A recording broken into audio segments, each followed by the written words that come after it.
हाय दोस्तों, कैसे हैं आप। आशा करता हूं कि आप ठीक होंगे। सही मायने में देखा जाए तो 1950 के बाद भारत और चीन के बीच राजनीतिक संबंध अच्छे नहीं थे, लेकिन सांस्कृतिक स्तर पर कुछ ठीक था। इसका कारण ये था बौद्ध धर्म, सिल्क व्यापार, कुछ चीनी छात्राओं का नालंदा विश्वविद्यालय में पढ़ना। लेकिन ज़्यादा यह टिक नहीं पाता है, क्योंकि छात्र कुछ साल तक पढ़ते थे और वापस चले जाते थे। सिल्क रूट पर डाकुओं के आक्रमण के कारण ज़्यादा व्यापार नहीं हो पाना। और रही बात बौद्ध धर्म की, तो यह 10वीं सदी के आते आते ठप हो जाता है। दोस्तों, वीडियो में आगे बढ़ने से पहले आप हमारे चैनल को सब्सक्राइब कर लीजिए, साथ में बेल आइकन भी दबा लीजिए। यह आपके लिए एक छोटी बात होगी और हमारे लिए एक बड़ी बात है। भारत और चीन का संबंध तब ज़्यादा खराब हो जाता है जब एशिया में साम्राज्यवाद व उपनिवेशवाद का विस्तार होता है, क्योंकि इसी समय विश्व की दो महाशक्तियाँ अपने आप को शक्तिशाली साबित करने में लगी हुई थी। लेकिन यहाँ पर यह देखा जाता है कि चाइना सोवियत संघ के साथ मिलकर अमेरिका की साम्राज्यवादी नीतियों का विरोध करने लगता है और भारत इन दोनों शक्तियों से दूर होकर अपना गुट निरपेक्षता पर ध्यान देने लगता है। और ये बात चाइना को कम पसंद आता है, क्योंकि चाइना को लगता था कि अगर भारत हमारा मित्र होता तो हमारे साथ मिलकर अमेरिका का विरोध करता।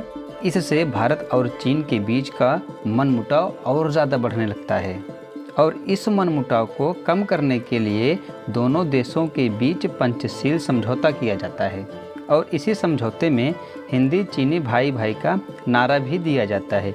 लेकिन चाइना के द्वारा 1954 में अक्साई चीन को अपना हिस्सा बताता है और अक्साई चीन को अपना हिस्सा बताते हुए एक सड़क भी बना लेता है।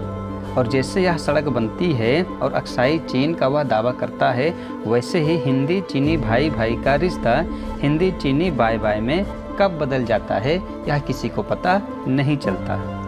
अब एंट्री होती है तिब्बत की, क्योंकि इस समय तक चीन तिब्बत पर हमला करके तिब्बत का पूरा क्षेत्र अपने अधिकार में कर लेता है और तिब्बत के संपाओं ने इसका विरोध करते हैं, लेकिन चीन इसे बड़ी आसानी से दबा देता है। अब तिब्बत के शासक दलाई लामा पर चीन के द्वारा बहुत ज़्यादा दबाव बनाया जाता है, लेकिन दलाई लामा को कुछ समझ में नहीं आता कि वो इस विपरीत परिस्थिति में क्या करें। लेकिन वो कुछ सोचने के बाद भारत से मदद मांगते हैं और भारत दलाई लामा को मदद देने के लिए हामी भर देते हैं। और जैसे ही भारत दलाई लामा को शरण देने के लिए हामी भरता है, वैसे ही अब मामला और ख़तरनाक हो जाता है, क्योंकि 1954 में पंचशील और 1959 में दलाई लामा को भारत ने शरण देने के बाद दोनों देशों के बीच बहुत तेज़ी से बदलाव होने लगते हैं, या मैं यूँ कहूँ कि बहुत ज़्यादा मनमुटाव होने लगता है। अब चीन भारत से लड़ने का बहाना खोजने लगता है। जुलाई 1958 में चीन चाइना पिक्टोरियल नामक एक पत्रिका प्रकाशित करता है। इस पत्रिका में नेफा, जो अरुणाचल प्रदेश पड़ता है, और लद्दाख का एक बड़ा हिस्सा अपने पिक्टोरियल पत्रिका में दर्शाता है और यह दावा करता है कि ये दोनों भाग चाइना के हिस्से के हैं। अब यहीं से युद्ध होने के बहुत ज़्यादा चांस बढ़ने लगता है। 1959 में लद्दाख के कोंगका दर्रा क्षेत्र में चीनी सैनिक हमला करके भारतीय को पीछे कर देते हैं, लेकिन श्री नेहरू जी चीन के साथ किसी भी समझौते के तहत अपनी ज़मीन नहीं देने को कहते हैं। 1960 में फिर से सीमा विवाद को सुलझाने का प्रयास किया गया, लेकिन कोशिश बेकार जाती है। 1962 में फिर से चीनी सैनिक भारतीय सैनिक पर भारी पड़ते हैं। मामला बिगड़ते देख नेहरू जी अमेरिका व ब्रिटेन से सैन्य सहायता मांगते हैं, लेकिन 22 नवंबर 1962 को चीन एक तरफा युद्ध विराम की घोषणा कर देता है। इसके बावजूद भी चीन का कब्जा लद्दाख का एक बड़ा क्षेत्र, साथ ही सिंकियांग उनके क्षेत्र में चला जाता है। लेकिन इस युद्ध में यह पहली बन के रह गया कि आखिरकार चीन अचानक से एक तरफा युद्ध विराम की घोषणा क्यों कर देता है। ऐसा कौन सा कारण था। ऐसा माना जाता है कि उस समय अमेरिका और सोवियत संघ क्यूबा मिसाइल संकट को लेकर उलझे थे, जिससे चीन को भारत पर आक्रमण करने का मौका मिल जाता है।